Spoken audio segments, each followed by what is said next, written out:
if you were interested in coming to Texas in the 1850s, you had better be interested in planting cotton, because that's what everybody was doing. Texas was very clearly intended to be an agricultural empire. Cotton and livestock, that's where the money lay. Now, that said, cotton and cattle are not the most abundant or even the most valuable crops raised in Texas. That's actually hog meat, hogs, pigs, and corn, because pigs and corn are what fueled the plantation economy. But if you're looking for crops that you can turn into cash, that's cotton and livestock. Well, that also is dependent upon the free range, just like the rest of the South. Texas is a free range state. You would fence your crops and range your cattle. And that will be the case well into the 1870s and later in the 19th century. One of the things that's very real about Texas in the 1850s as a result is that it is very land rich, but cash poor. Well, speaking of cash, is there any commercial enterprise in Texas? Sure there is, but it only accounts for about 5% of the total economy, so it's a very thin slice. Why can't you get any commerce or even industry up and running in Texas? Well, Texas is vast and its roads are terrible.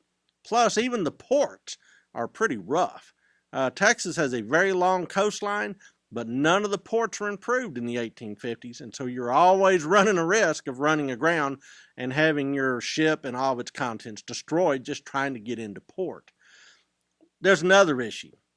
Texas prohibits banking.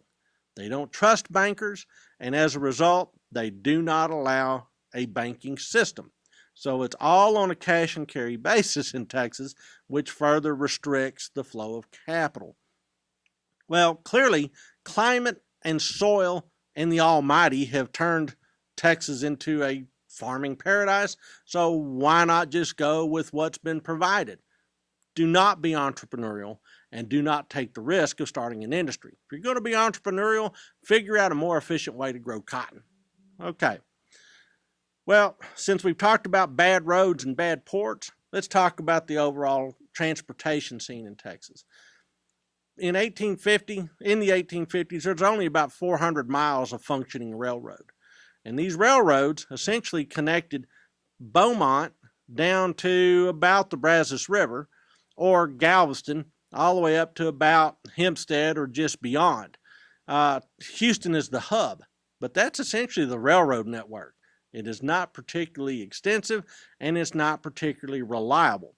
If you're trying to get your crop to market, you have some waterways that you can pursue. You can put them on a barge and head them down the lower Brazos, lower Trinity, things like that, more traditional and conventional methods. There's a pretty good coasting trade, pretty good riverboat system in Sabine Lake and Trinity Bay.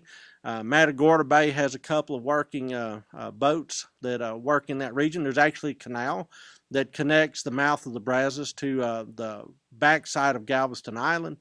But water transportation is not in full flourish, even by 1860. There is an interesting little exception to that, though.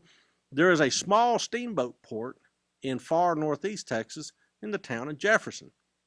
If you can get your cattle or your crop to Jefferson, Texas, you can actually put it aboard a steamboat and winding down Big Cypress Bayou through Caddo Lake, finally reach the Red River, and by going down the Red River, you'll hit the Mississippi Valley.